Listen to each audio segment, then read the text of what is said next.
ইসির রোডম্যাপে ফেব্রুয়ারির শুরুতেই ভোট, নভেম্বরে তফসিল, সেপ্টেম্বরে শেষ হবে ভোটার তালিকা ও সীমানা নির্ধারণ।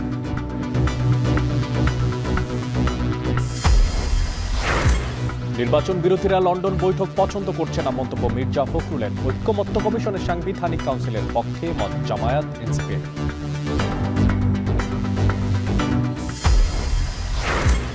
ডেঙ্গুর উচ্চ ঝুঁকিতে ঢাকার 2 সিটির 13টি ওয়ার্ড। দক্ষিণের এডিস নিধনে অচলাবস্থা, নগর ভবনে ইশরাকের মশক নিধন কার্যক্রম ঘিরে সমালোচনা। জেলখানায় গড়ে ওঠা ডাকাত চক্র মিরপুরে দিনে দুপুরে লুট করে মানি এক্সচেঞ্জ ব্যবসায়ীর 22 লাখ টাকা। 6 জন গ্রেফতার, লুণ্ঠিত টাকা, অস্ত্র ও গাড়ি জব্দ।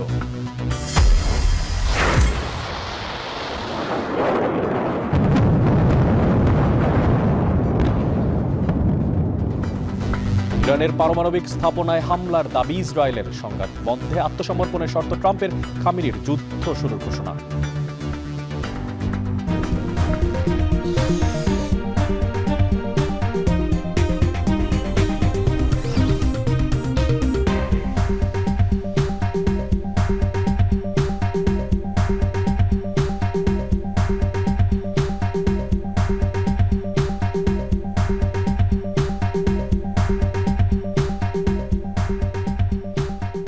স্বাগত জানাচ্ছি এখন বিকেলে।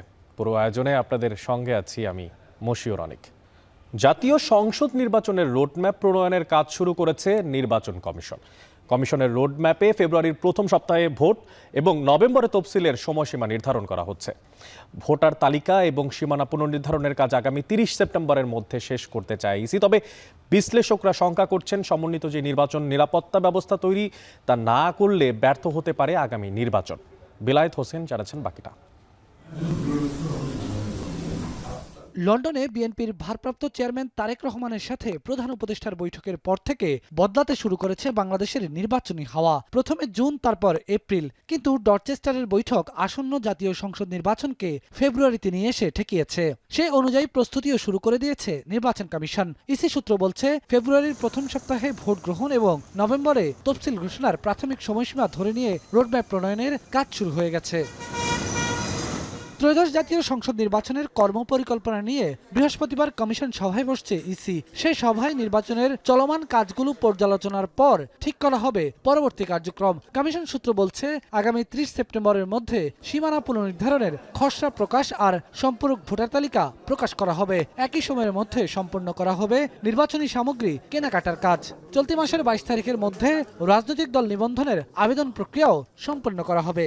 আইনে যেসব জায়গায় সংশোধন আসবে, তারপরে তাদের যে সমস্ত ম্যানুয়াল, তাদের ট্রেনিং, মানুষজনকে তৈরি করা বা যে পরিবর্তন হবে, পরিবর্তিত অবস্থাগুলো সব জায়গার মতন ঠিক করা, এই জায়গাগুলোতে তাদের মনোযোগ দিতে হবে নতুনভাবে। আর তাছাড়া মোটামুটি গতানুগতিক যে কাজগুলো, ভোট কেন্দ্র রেডি করা, ভোটার তালিকা রেডি করা, সীমানা নির্ধারণ করা, এগুলো তো তারা অনেক দিন আগে থেকেই তাদের রেডি হচ্ছে তারা, এবং আমার ধারণা এটা কোনো জটিলতা নাই। বিশ্লেষকরা বলছেন, অন্তর্বর্তী সরকারের অধীনে হলেও অতীতের যে কোনো নির্বাচনের চেয়ে কঠিন হবে আসন্ন সংসদ নির্বাচন। বিশেষ করে দাপ্তরিক প্রস্তুতি ছাপিয়ে কমিশনের জন্য সবচেয়ে বড় চ্যালেঞ্জ হবে মাঠ প্রশাসনের নিয়ন্ত্রণ। সেক্ষেত্রে আইন শৃঙ্খলা পরিস্থিতির দিকে সবচেয়ে বেশি নজর দেওয়ার তাগিদ তাদের। এবার কিন্তু মনে হচ্ছে চ্যালেঞ্জিং, যেহেতু অন্তর্বর্তী সরকার আছে, চ্যালেঞ্জিং নাই, ইলেকশন ভালো হবে, আসলে কিন্তু তা না। এবার কিন্তু অনেক চ্যালেঞ্জ। দীর্ঘদিন দেশে কিন্তু নির্বাচনে যে একটা পরিবেশ লাগে, আবহাওয়া লাগে, সেটা কিন্তু বঞ্চিত, মানে সেটা নাই, অনুপস্থিত বলতে গেলে। আইন শৃঙ্খলা বাহিনী প্লাস প্রশাসন, এই সব কিছু মিলাই এই যে নির্বাচনে একটা পরিবেশ তৈরি করতে হবে এবং সমতল ক্ষেত্র করতে হবে সবার জন্যে, সেইখানে কাজ করতে হবে ইলেকশন কমিশনকে। আমরা তো গত 15-16 বছর যেটা দেখেছি, মাঠ প্রশাসন তাদের মতো করে নির্বাচন পরিচালনা করেছে এবং নির্বাচন কমিশনের বিশেষ কোনো ভূমিকা ছিল না। ওই জিনিসটা একটা শিপমেন্ট লাগবে, কিভাবে তারা মাঠ প্রশাসনকে তাদের নিয়ন্ত্রণে আনবে, তাদের অথরিটি এস্টাবলিশ করবে, সেটা তাদের জন্য চ্যালেঞ্জিং। তারা বলছেন, ভোটকে সামনে রেখে তৈরি করতে হবে সমন্বিত নির্বাচনী নিরাপত্তা ব্যবস্থা। তা না হলে ব্যর্থ হতে পারে আগামী নির্বাচন। আমি যেটা সবচেয়ে বেশি এখন চিন্তিত, যে নির্বাচনকে যদি প্রতিদ্বন্দ্বিতামূলক না করা যায়, নির্বাচন সুষ্ঠুভাবে তোলা খুব কঠিন।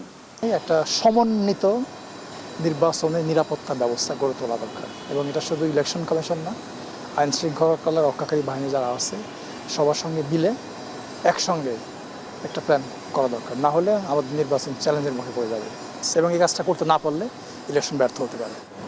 সেক্ষেত্রে রাজনৈতিক দলগুলোর কাছ থেকে প্রতিশ্রুতি আদায় করেই যেন রোডম্যাপের দিকে আগায় নির্বাচন কমিশন, সেই পরামর্শই দিচ্ছেন তারা। নির্বাচনের যে কোড অফ কন্ডাক্ট আচরণ বিধিমালা আছে, আমাদের সুপারিশ আছে যে প্রত্যেকটা পলিটিক্যাল পার্টিকে ইলেকশন কমিশন ডাকবে, ডেকে কোড অফ কন্ডাক্ট পরে তাদের স্বাক্ষর নেবে ওখানে, যাতে করে তারা এটাকে মেনে চলে। সো এইভাবে ইলেকশন কমিশনকে কিছু স্ট্র্যাটেজি নিতে হবে, যাতে করে পরিবেশটা, যে অস্থিরতাটা, এই যে ভায়োলেন্সের সম্ভাবনা, এগুলোকে তারা কন্ট্রোল করতে পারে। যদি কমিশন এক জায়গায় পলিটিক্যাল পার্টিগুলোকে বসায় একটা আচরণ বিধিমালা এগ্রিমেন্ট করায় নিতে পারে যে হ্যাঁ আমরা এই নির্বাচন করব, অতীতে যেরকম হয়েছে এরকম হবে না, তা আপনাদের পক্ষ থেকে এই জিনিসগুলো মানতে হবে। এরকম করে না করলে আসলে কোনো কিছুরই পরিবর্তন আসবে না, সেই গতানুগতিক ধারাতেই চলতে থাকবে। তাদের প্রত্যেকের কথা কমিশনে শোনা উচিত এবং প্রত্যেকের কথা শুনে তারপরে তাদের লক্ষ্যমাত্রা ঠিক করা উচিত যে আমরা কি কি করতে চাচ্ছি। আগামী জাতীয় সংসদ নির্বাচনে যেসব স্থাপনাকে ভোট কেন্দ্র হিসেবে ব্যবহার করা হবে, এরই মধ্যে সেসব স্থাপনা মেরামতের কাজ শুরু হয়ে গেছে। বিধি অনুযায়ী নির্বাচনের 25 দিন আগে চূড়ান্ত করা হবে ভোট কেন্দ্রের তালিকা। বেলায়েত হোসাইন, এখন, ঢাকা। ঐকমত্য কমিশনের দ্বিতীয় দফার দ্বিতীয় দিনের আলোচনায় গুরুত্ব পেল সাংবিধানিক কাউন্সিলের প্রস্তাব। বিএনপি যদিও এর সঙ্গে একমত না, তবে একদিনের বয়কটের পর বৈঠকে ফিরেই কাউন্সিলের পক্ষে নিজেদের জামায়াত তুলে ধরেছে মতামত। এ সময় যারা সাংবিধানিক কাউন্সিলের বিরোধিতা করেছে তাদের বিকল্প প্রস্তাব দেওয়ার কথা বলেন এনসিপির আহ্বায়ক নাহিদ ইসলাম। বিস্তারিত জানাচ্ছেন আজহার লিমন। দেড় দশকের দীর্ঘ স্বৈর শাসনের পতনের পর রাষ্ট্র সংস্কারের আকাঙ্ক্ষা বাস্তবায়নের উদ্যোগ হিসেবে জাতীয় ঐকমত্য কমিশনের দ্বিতীয় দফার এই বৈঠক। দ্বিতীয় দফার দ্বিতীয় দিনের এই বৈঠক শুরু হয় বিভিন্ন দলের রাজনীতিকদের কুশল বিনিময়ের মধ্য দিয়ে। সূচনা বক্তব্যে কমিশনের সহসভাপতি জানান, বুধবারের আলোচ্য সূচিতে রয়েছে সাংবিধানিক কাউন্সিল গঠন এবং জেলা সমন্বয় কাউন্সিল গঠনের প্রস্তাব। সেগুলো নিয়ে আমরা আজকে আলোচনা করব।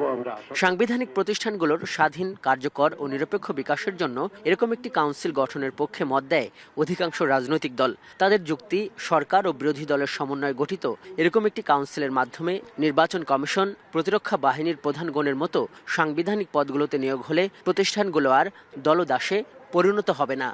নির্বাচন কমিশন, দুদক, পিএসসি অথবা মানবাধিকার কমিশন, এই কমিশনগুলোতে কোনোভাবেই আগের যে আইন, আগের যে সিস্টেম, সেই সিস্টেমের নিয়োগ আমরা সমর্থন করি না।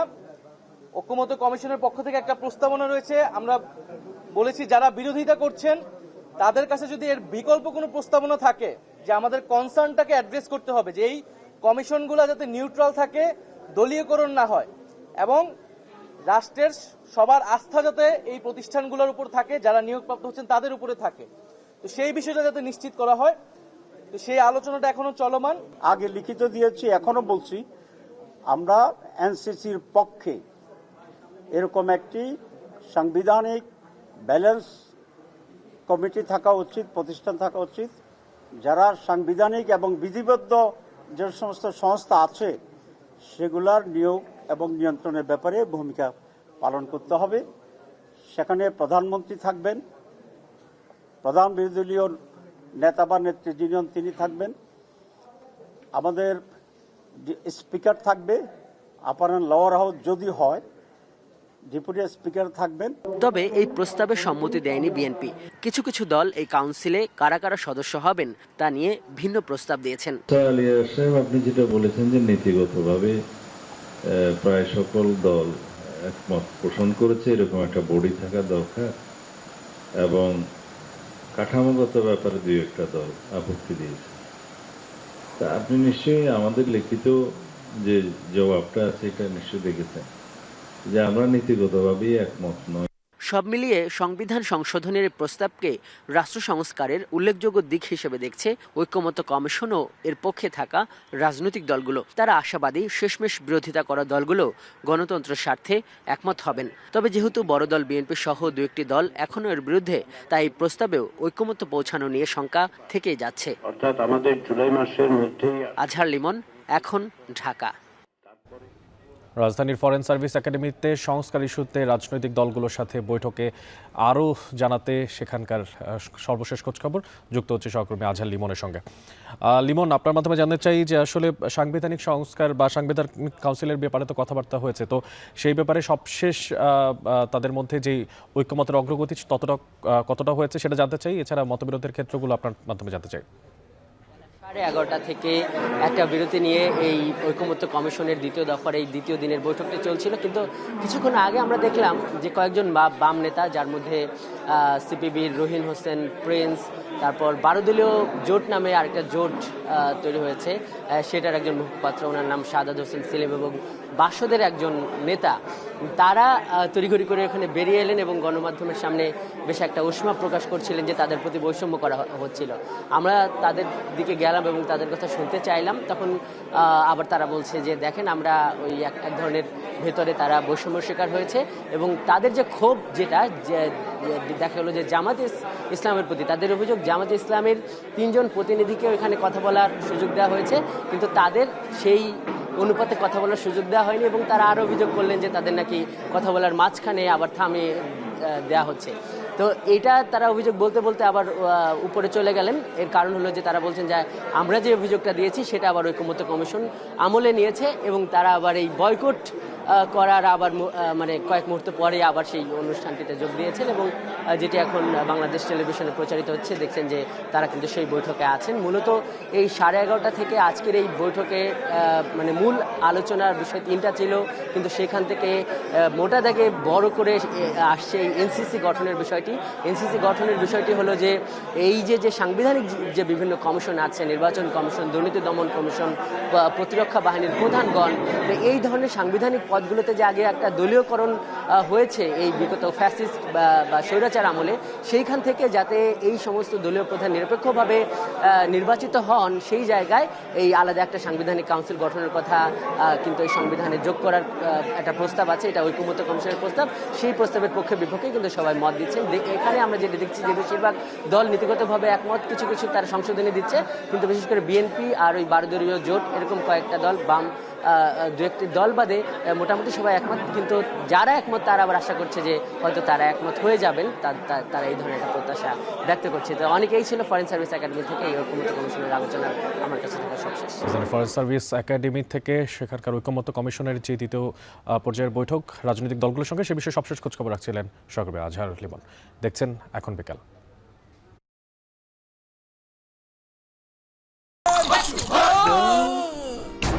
আমি এই চেয়ারে বসবো না। বাচ্চু ভাই, এই চেয়ারকে ভয় পেও না। ডেন্টিস্টের পরামর্শ নাও নতুন কোলগেট অ্যাক্টিভ সোল, যা দাঁতের সমস্যা শুরু হওয়া মাত্রই থামিয়ে দেয়। না থাকবে ব্যথা, না থাকবে ভয়। যাদের নির্বাচন হলেই বিপদ, তারা লন্ডনে তারেক রহমান ও প্রধান উপদেষ্টার বৈঠক পছন্দ করছেন না বলে মন্তব্য করেছেন বিএনপি মহাসচিব মির্জা ফখরুল ইসলাম। দলের সদস্য সংগ্রহ কর্মসূচি উদ্বোধন করে তিনি বলেন, নির্বাচনের তারিখ নিয়ে সরকারের সাথে দূরত্ব কমার ঘটনাটি বিরল এবং ঐতিহাসিক। এ সময় চাঁদাবাজি নিয়ে নেতাকর্মীদের সতর্ক করেন বিএনপি মহাসচিব। আলাদা এক অনুষ্ঠানে বিএনপি নেতা রুহুল কবির রিজভী বলেন, গণতন্ত্রকে শক্তিশালী করতে অবাধ সুষ্ঠু নির্বাচন করতে হবে।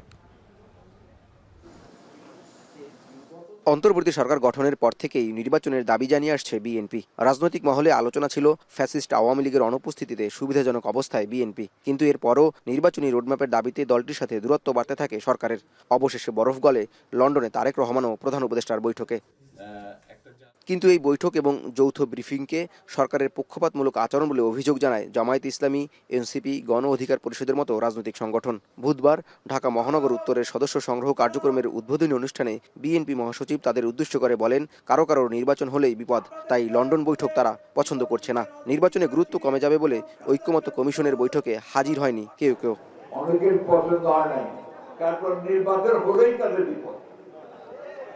এখন নির্বাচন নাই, তাদের অনেক গুরুত্ব আছে। যে নির্বাচন হয়ে যাবে তত জনগণের যারা ভালোবাসার দল তারাই তো ক্ষমতায় আসবে, তাই না? তো তখন তাদের গুরুত্ব কতটুকু থাকবে কি থাকবে না তখন গাড়িতে হবে। যে কারণে ওরা নারাজ হয়েছে এবং নারাজ হয়ে গতকালকে একটা বৈঠকে হাজির হয় না। এ সময় তিনি আরও বলেন, যারা আওয়ামী লীগ হয়ে জনবিরোধী কর্মকাণ্ডে জড়িত ছিল তাদের দলে নেওয়া হবে না, তবে ভালোদের বাদ না দেওয়ার কথাও জানান তিনি। চাঁদাবাজি করে বিএনপি যেন আওয়ামী লীগ না হয়ে যায় সেদিকে নেতাকর্মীদের লক্ষ্য রাখার আহ্বান জানান বিএনপি মহাসচিব।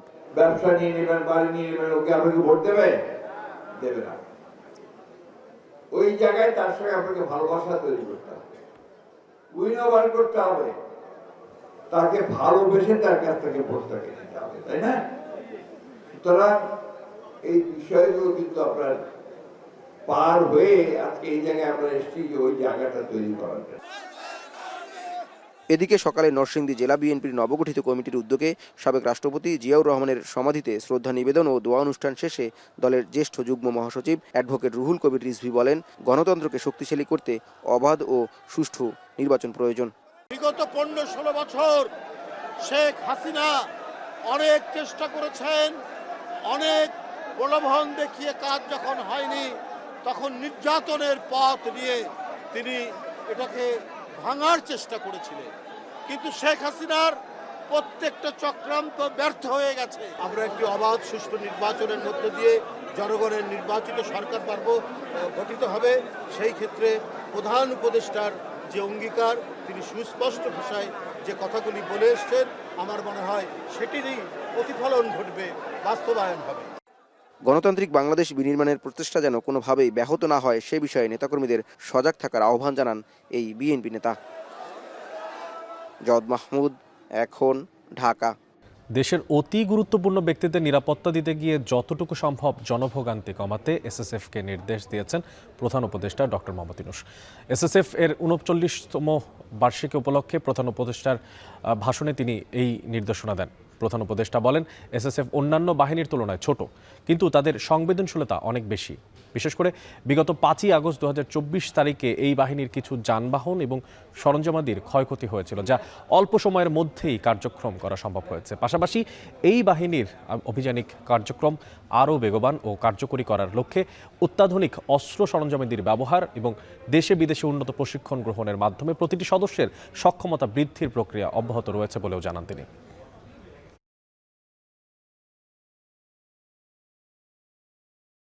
এসএসএফ একটি পেশাদার বাহিনী হিসেবে উন্নত প্রশিক্ষণ, উন্নত প্রযুক্তি, উন্নত মনোবলের সন্নিবেশে দিন দিন আরও উন্নতি সাধন করবে, এই আমার আশা।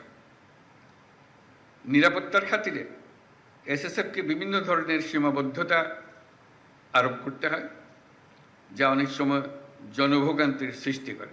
আমি মনে করি জনবিচ্ছিন্ন না হয়ে বরং জনসংযোগ ও নিরাপত্তার মেলবন্ধনের মাধ্যমেই এসএসএফ তার উপর অর্পিত সকল দায়িত্ব সফলতার সঙ্গে পালন করে যাবে। থেমে থেমে বৃষ্টি হওয়াতে যেন বেড়ে চলেছে ডেঙ্গুর সংক্রমণ। আর রাজধানীতে ডেঙ্গু আক্রান্তের হার আর মৃত্যু বেশি হলেও মেয়র পদে ইশরাক হোসেন শপথ ইস্যুতে অচল ঢাকা দক্ষিণ সিটি কর্পোরেশনের কার্যক্রম। আর সমালোচনার মধ্যেই বুধবারও নগর ভবনে এসে ডেঙ্গু নিয়ন্ত্রণে নিজ দায়িত্বে এডিস নিধন কার্যক্রম উদ্বোধন করেন ইশরাক হোসেন। স্থানীয় সরকার উপদেষ্টা আসিফ মাহমুদ ঢাকা দক্ষিণ সিটি কর্পোরেশনের জরুরি সেবা বন্ধ করে দেওয়ার পায়তারা করছেন বলেও অভিযোগ করেন এই বিএনপি নেতা। বিস্তারিত জানাচ্ছেন মেহরিনানি। এবছর বর্ষা মৌসুমের আগেই থেমে থেমে হওয়া বৃষ্টিতে মৌসুমের আগেই বাড়তে শুরু করেছে ডেঙ্গু। জুনের শুরু থেকে ঘন ঘন বৃষ্টিতে দিন দিনই খারাপের দিকে যাচ্ছে ডেঙ্গু পরিস্থিতি। স্বাস্থ্য অধিদপ্তরের তথ্য অনুযায়ী এবছরও ঢাকার দক্ষিণে ডেঙ্গু আক্রান্ত রোগীর সংখ্যা ও মৃত্যু দুটোই বেশি। দেশে ডেঙ্গু বাড়ছে, এরই মধ্যে বৃষ্টি এডিসের বিস্তার বাড়িয়ে দেওয়ার জন্য আরও সহায়ক ভূমিকা পালন করছে। এমন প্রেক্ষাপটে ঢাকা দক্ষিণ সিটি কর্পোরেশনে ডেঙ্গু আক্রান্ত রোগীর সংখ্যা এবং মৃত্যু বেশি হলেও অচল ঢাকা দক্ষিণ সিটি কর্পোরেশনের কার্যক্রম। এমন অবস্থায় সমালোচনার মধ্যে শপথ না নিয়েও ডেঙ্গু নিয়ন্ত্রণে মশক নিধন কার্যক্রম নিজ তত্ত্বাবধানে শুরু করার ঘোষণা দেন ইশরাক হোসেন এবং ভিড়ের মধ্যেই ফগার মেশিন দিয়ে মশক নিধন কার্যক্রমের উদ্বোধন করেন তিনি। এ সময় তিনি বলেন, ষড়যন্ত্র করে আন্দোলনকে প্রশ্নবিদ্ধ করতে স্থানীয় সরকার উপদেষ্টা ঢাকা দক্ষিণ সিটি কর্পোরেশনের জরুরি সেবা বন্ধেরও পায়তারা করছেন। পরে ডেঙ্গু প্রতিরোধে দক্ষিণ সিটির প্রতিটি ওয়ার্ডের মশক সুপারভাইজারদের সঙ্গেও বৈঠক করেন তিনি। স্থানীয় সরকার যে উপদেষ্টা রয়েছে আসিফ মাহমুদ, সে সরাসরি ফোন করে আমাদের নগর ভবনের ঊর্ধ্বতন কর্মকর্তাদের নির্দেশ দিয়েছিল যে বর্জ্য ব্যবস্থাপনার জন্য যে গাড়িগুলোকে ব্যবহার করা হয় সেই গাড়িগুলোতে যাতে জ্বালানি বন্ধ করে দেওয়া হয়। আমরা যেদিন থেকে আন্দোলন শুরু করেছি, আমরা 1 সেকেন্ডের জন্য ঢাকা দক্ষিণ সিটি কর্পোরেশনের কোনো একটি জরুরি সেবা 1 সেকেন্ডের জন্য বন্ধ করা হয় নাই। উপরন্তু আমরাই নিশ্চিত করেছি যাতে এই সেবাগুলো চালু থাকে, এই সেবাগুলো যাতে জনগণের দুর্ভোগের সৃষ্টি না হয়। নগর ভবনের ভেতর সভা চললেও বৃষ্টি উপেক্ষা করে নগর ভবনের সামনে বিএনপি নেতা ইশরাককে মেয়রের দায়িত্ব বুঝিয়ে দেওয়ার দাবিতে সকাল থেকে অবস্থান কর্মসূচি জারি রাখে ইশরাক সমর্থকরা। এ সময় তারা ডেঙ্গু এবং কোভিড বাড়লেও মেয়র না থাকায় ঢাকা দক্ষিণের সব এলাকায় নাগরিক সেবা ব্যাহত হচ্ছে বলে অভিযোগ করেন। কিছু ষড়যন্ত্রকারী, দুর্নীতিকারী কিছু প্রশাসন নগর ভবনে অবস্থান আছেন, তারা তাকে ষড়যন্ত্র করে শপথ নিতে দিচ্ছে না এবং মেয়রের দায়িত্ব তাকে দিচ্ছে না। আমরা জোর করা চাচ্ছি না, কোর্টের রায় অনুযায়ী আমরা চাচ্ছি যে উনি বসুক। আমাদের মেয়র বসবে, আমাদের এলাকা উন্নয়ন কাজ হবে। মেয়র নাই দেখে উন্নয়ন কাজগুলো হচ্ছে না। এই যে জলবদ্ধতা, এই যে ডেঙ্গু, করোনা, এই বিষয়গুলি আছে, যে নাগরিক যে মৌলিক অধিকারগুলি আমরা প্রাপ্য নগরবাসী, সেটা কিন্তু আমরা পাচ্ছি না এই মেয়র শূন্যতার কারণে।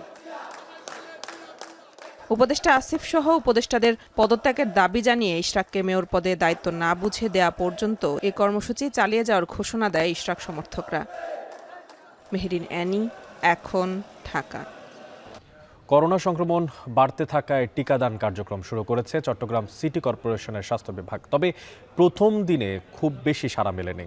এদিকে সকাল থেকে সিটি কর্পোরেশনের মেমন জেনারেল হাসপাতালে চলে এই টিকা দেওয়ার কার্যক্রম, যেখানে দেওয়া হয় ফাইজারের টিকা। চট্টগ্রামের সিটি কর্পোরেশনের স্বাস্থ্য কর্মকর্তা জানান, করোনা ভাইরাসের সংক্রমণ বাড়তে থাকায় টিকাদান কার্যক্রম আবারও শুরু করেছেন তারা। আর প্রথম ধাপে ষাটোর্ধ্ব ব্যক্তি, প্রসূতি, করোনা যুদ্ধে সম্মুখ সারিতে থাকা ব্যক্তিরা এই টিকা নিতে পারবেন। আর প্রাথমিকভাবে চট্টগ্রাম সিটি কর্পোরেশনের পরিচালিত হাসপাতালগুলোতে এই টিকা কার্যক্রম চলবে।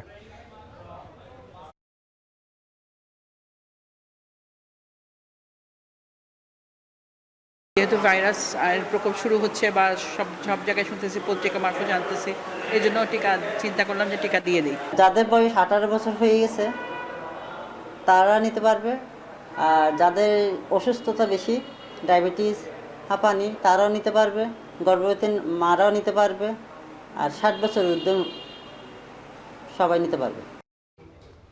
বৈরী আবহাওয়া ও বৃষ্টিতে জলাবদ্ধতা সহ ভোগান্তিতে দেশের বিভিন্ন জেলার মানুষ। সাগর উত্তাল থাকায় দেশের সমুদ্র বন্দরকে 3 নম্বর ও নদী বন্দরগুলোকে 1 নম্বর স্থানীয় সতর্ক সংকেত দেখে যেতে বলা হয়েছে। এদিকে রাঙামাটিতে ভারী বর্ষণ ও পাহাড় ধসের শঙ্কায় সতর্ক বার্তা দিয়েছে আবহাওয়া অধিদপ্তর। প্রতিনিধিদের পাঠানো তথ্য ও ছবিতে দেখবেন বিস্তারিত। দিনভর বৈরী আবহাওয়া ও থেমে থেমে বৃষ্টিতে জনজীবনে অস্বস্তি ও শঙ্কা। গেল 3 দিনের টানা বৃষ্টিপাতে শরীয়তপুরের সড়কে দেখা দিয়েছে জলাবদ্ধতা, ভাঙাচোরা সড়কে, তাই বিপাকে চালক ও যাত্রীরা। এই আবহাওয়ায় কেনাবেচা কমে যাওয়ায় ক্ষতির মুখে ব্যবসায়ীরা। বৃষ্টি হওয়ার কারণে রাস্তায় গর্ত হওয়ার কারণে কাস্টমার কম আসতেছে, এই রাস্তায় চলাচল মানুষের কম করতে আছে, লোকজন বের হইতে পারতেছে না। এই কারণে আমাদের একটু কাজকাম কম। যেমন প্রতিদিন 12-1300 টাকার কাজ হয়েছে, এখন সেই জায়গায় 1000 টাকার কাজ করাই খুব কষ্টকর। চট্টগ্রামে রাতভর বৃষ্টিতে জলবদ্ধতায় দুর্ভোগে পড়েন নগরবাসী। বৃষ্টিতে নিম্নাঞ্চলগুলো অনেক স্থানেই দেখা যায় হাঁটুপানি। সড়কে গণপরিবহন কম থাকায় বাধ্য হয়ে বাড়তি ভাড়া গুনতে হয় রিকশায়। তবে অনেক এলাকা থেকে দ্রুত পানি নেমে যাওয়ায় স্বস্তি প্রকাশ করে নগরবাসী। পানির এটা এখনো পর্যন্ত হয় নাই, প্রত্যেক বছরই এখানে এরকম হয়। পানি নিষ্কাশনের ব্যবস্থা ভালো না, ওই চলাচল গাড়ি বা পাবলিক ভোগান্তিতে আছে। যেখানে 10 টাকার ভাড়া সেখানে 20 টাকা 30 টাকা প্রতিদিন, আর রিক্সা ভাড়াও অনেক। এটা আগে পানিটা অনেক বেশি থাকতো, বাট এখন অনেক আগের তুলনায় অনেক বেশি কম থাকে। আগে ধরেন 3-4 ঘন্টা থাকলে এখন সর্বোচ্চ 1 ঘন্টা থাকে। মৌসুমী বায়ু সক্রিয় থাকায় বরিশালে থেমে থেমে বৃষ্টি হয়। আবহাওয়া অফিস বলছে, দক্ষিণ পশ্চিমে মৌসুমী বায়ু সক্রিয় থাকার কারণে বরিশাল সহ বিভাগের 6 জেলায় বৃষ্টিপাত হচ্ছে। তবে বরিশালে নগরীর কোথাও জলবদ্ধতার সৃষ্টি হয়নি। যেহেতু মৌসুমী বায়ু এখনো সক্রিয় এবং এর প্রভাবটা আরো কয়েকদিন থাকতে পারে, আর এখন সাগর কিছুটা উত্তাল রয়েছে, যার কারণে সমুদ্র বন্দরে 3 নম্বর সতর্ক সংকেত জারি করা আছে, আর পাশাপাশি নদী বন্দরে এখন 1 নম্বর সতর্কতার সংকেতের আওতায় রয়েছে। বৃষ্টি ও উজানের পানির ঢলে ফেনীর সীমান্তবর্তী 3 নদী মুহুরী, কুহুয়া ও সিলুনিয়া নদীর পানি বাড়তে শুরু করেছে। এতে বন্যা ও প্লাবিত হওয়ার আতঙ্ক বাড়ছে। কক্সবাজারে বুধবার দুপুর 12টা পর্যন্ত রেকর্ড হয়েছে 112 মিলিমিটার বৃষ্টি। জেলা শহরের হোটেল মোটেল জোন, গোলদিঘির পাড় ও বাজারঘাটার হাঁটু সমান পানি জমে যায়। সরিয়ে নেওয়ার প্রস্তুতি চলছে পাহাড়ের পাদদেশে বসবাসকারীদের। পটুয়াখালীতে মঙ্গলবার রাত থেকে মুষলধারায় বৃষ্টি অব্যাহত রয়েছে। সকালে জোয়ারে 2টি বেড়িবাঁধের রিভার সাইডের কয়েক মিটার এলাকা ক্ষতিগ্রস্ত হয়েছে। রাঙামাটিতে ভারী বর্ষণ ও পাহাড় ধসের শঙ্কায় সতর্কবার্তা জানিয়েছে আবহাওয়া অধিদপ্তর। এই পরিস্থিতিতে জেলা শহর সহ জেলার 10টি উপজেলায় পাহাড় ধসের সতর্কতা জারি করেছে স্থানীয় প্রশাসন। সুরাইয়া আক্তার, এখন। রূপপুর পারমাণবিক বিদ্যুৎ কেন্দ্র নির্মাণ প্রকল্প থেকে ৪৯,০০০ কোটি টাকা লোপাট এবং শেখ হাসিনা ও সজীব ওয়াহিদ জয়ের $300 মিলিয়ন পাচারের অভিযোগে গ্রিন সিটি আবাসন প্রকল্পের নথি চেয়ে গণপূর্তে চিঠি দিয়েছে দুদক। আর এই বিষয়ে দুদকের তদন্তকারী দল কাজ করছে বলে জানান দুদক মহাপরিচালক। বুধবার বিকেলে সংবাদ সম্মেলনে দুদক মহাপরিচালক আক্তার হোসেন আরও জানান, বেগম রোকেয়া বিশ্ববিদ্যালয়ের বিভিন্ন উন্নয়ন প্রকল্পে অর্থ আত্মসাতের অভিযোগে সাবেক 2 উপাচার্য AKM নুরুন নবী, নাজমুল আহসান কলিমুল্লাহ ও সাবেক নির্বাহী প্রকৌশলী জাহাঙ্গীর আলম সহ 5 জনের বিরুদ্ধে মামলা করেছে দুদক। তিনি বলেন, উন্নয়ন প্রকল্পের নামে 4 কোটি টাকা আত্মসাৎ ছাড়াও ভবনের নকশা পরিবর্তন সহ বিভিন্ন অনিয়মে জড়িত ছিল বিশ্ববিদ্যালয় প্রশাসন। রোকেয়া বিশ্ববিদ্যালয়ের বিশেষ উন্নয়ন শীর্ষক প্রকল্পে বিভিন্ন অনিয়ম এবং দুর্নীতির অপরাধে বেগম রোকেয়া বিশ্ববিদ্যালয়ের সাবেক উপাচার্য জনাব AKM নুরুন নবী, জনাব নাজমুল আহসান কলিমুল্লাহ সাবেক উপাচার্য, জনাব মোহাম্মদ জাহাঙ্গীর আলম সাবেক নির্বাহী প্রকৌশলী সহ 5 জন কর্মকর্তার বিরুদ্ধে দুর্নীতি দমন কমিশন আইন, দুর্নীতি প্রতিরোধ আইন 1947 এবং দণ্ডবিধির সংশ্লিষ্ট ধারায় একটি মামলা রুজুর সিদ্ধান্ত গৃহীত হয়েছে। জেলখানা থেকে গড়ে ওঠা ডাকাত চক্রই মিরপুরে প্রকাশ্যে মানি এক্সচেঞ্জ ব্যবসায়ীর 22 লাখ টাকা লুট করে। আর এই ঘটনায় লুণ্ঠিত অর্থ, বিদেশি অস্ত্র ও গাড়িসহ 6 জনকে গ্রেফতার করেছে ডিবি। ছিনতাইয়ের যেই মাইক্রোবাস ব্যবহার করেছিল সেই চালকের সূত্র ধরেই শনাক্ত হয় আসামি চক্র। এ সময় 3টি মোটরসাইকেল, পিস্তল, গুলিসহ চাপাতি উদ্ধার করা হয়। চক্রটি জাল টাকার কারবারির সঙ্গেও জড়িত বলে জানায় ডিবি।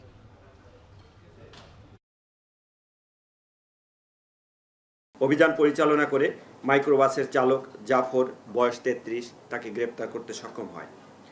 প্রাথমিকভাবে জিজ্ঞাসাবাদে জাফর মাইক্রোবাসটি ডাকাতির কাজে ব্যবহার হয়েছে মর্মে আমাদের কাছে স্বীকার করে। ডিবি টিম তার দেওয়া তথ্য মতে গাজীপুর টঙ্গী এলাকা থেকে মাইক্রোবাসটি উদ্ধার করে জব্দ করে।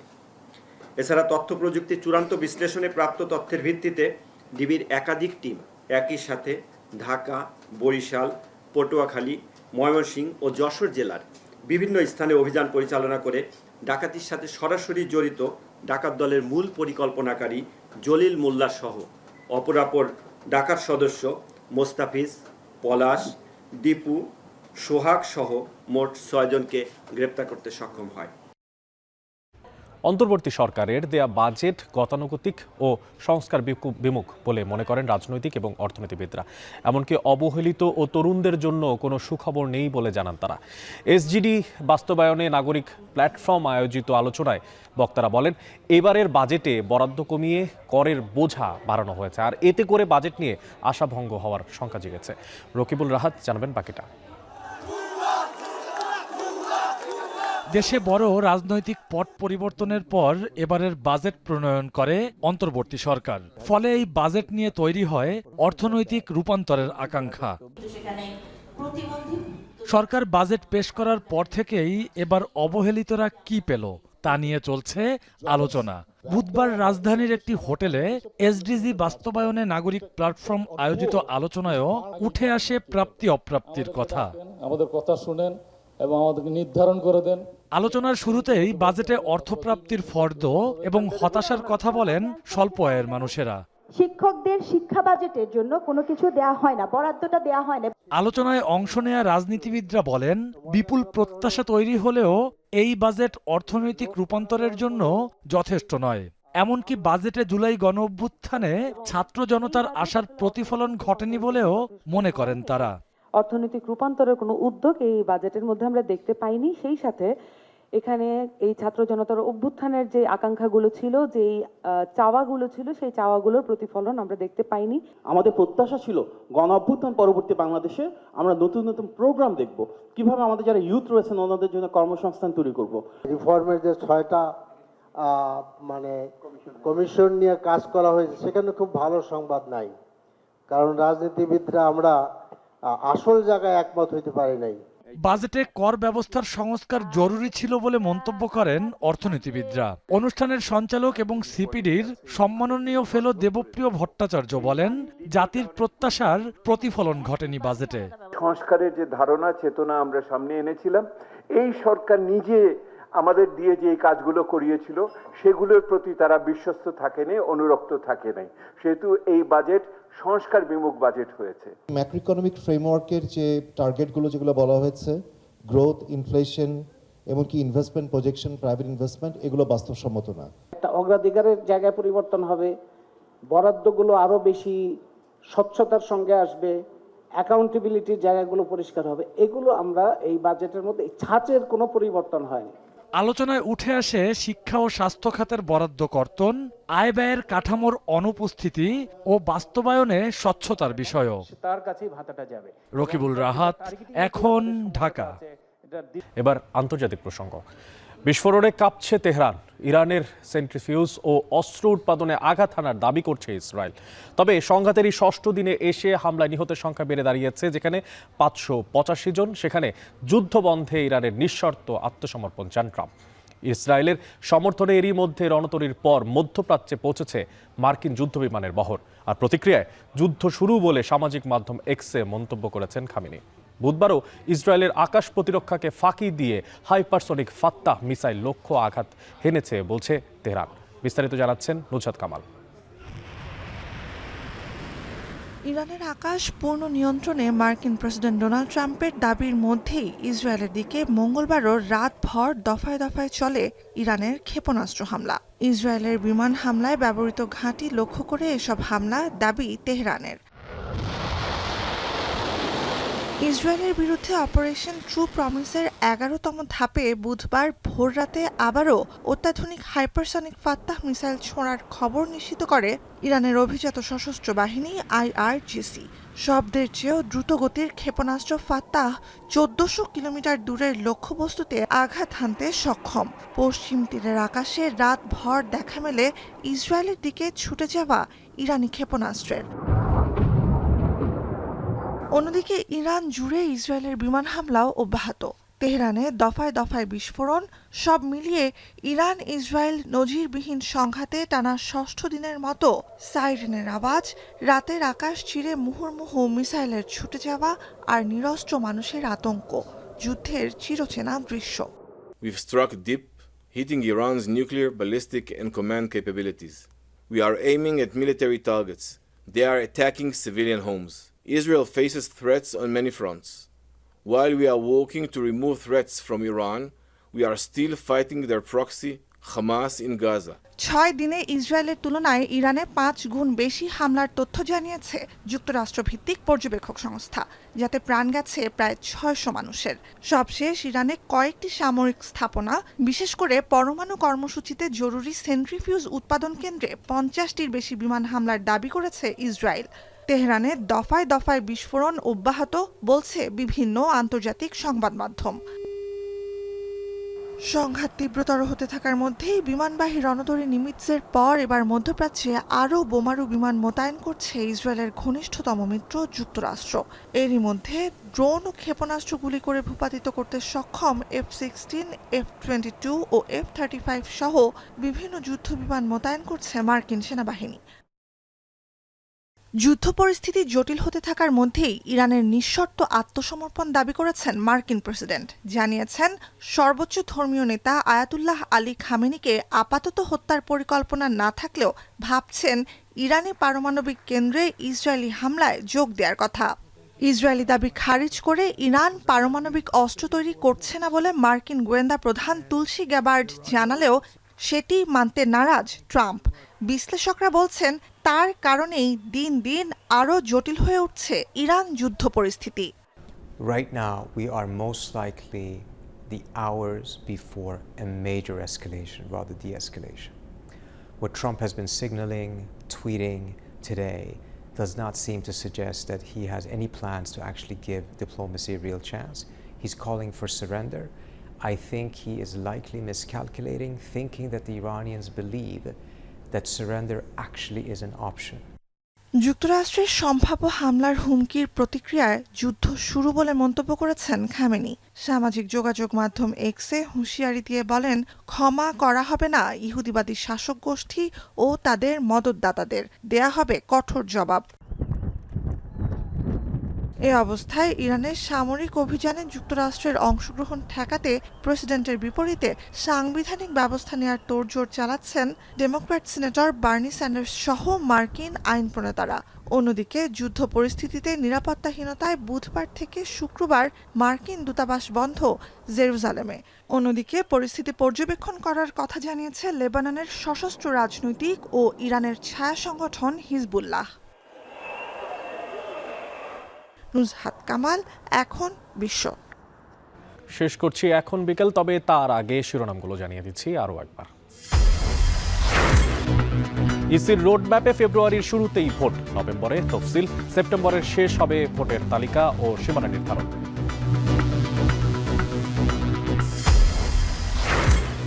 নির্বাচন বিরোধীরা লন্ডন বৈঠক পছন্দ করছে না মন্তব্য মির্জা ফখরুলের। ঐক্যমত্য কমিশনের সাংবিধানিক কাউন্সিলের পক্ষে মত জামায়াত এনসিপির।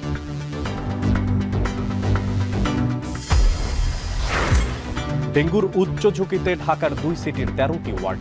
দক্ষিণের এডিস নিধনে অচলাবস্থা, নগর ভবনে ইশরাকের মশক নিধন কার্যক্রম ঘিরে সমালোচনা। জেলখানায় গড়ে ওঠা ডাকাত চক্র মিরপুরে দিনে দুপুরে লুট করে মানি এক্সচেঞ্জ ব্যবসায়ীর 22 লাখ টাকা। 6 জন গ্রেফতার, লুণ্ঠিত টাকা, অস্ত্র এবং গাড়ি জব্দ।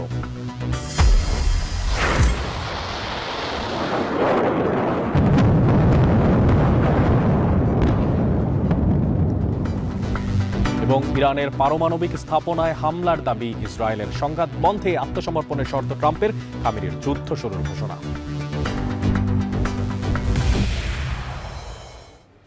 এই ছিল এখন বিকেলের আয়োজন। এখন টেলিভিশন ওয়েবসাইটে দেখতে ভিজিট করুন www.ekon.tv।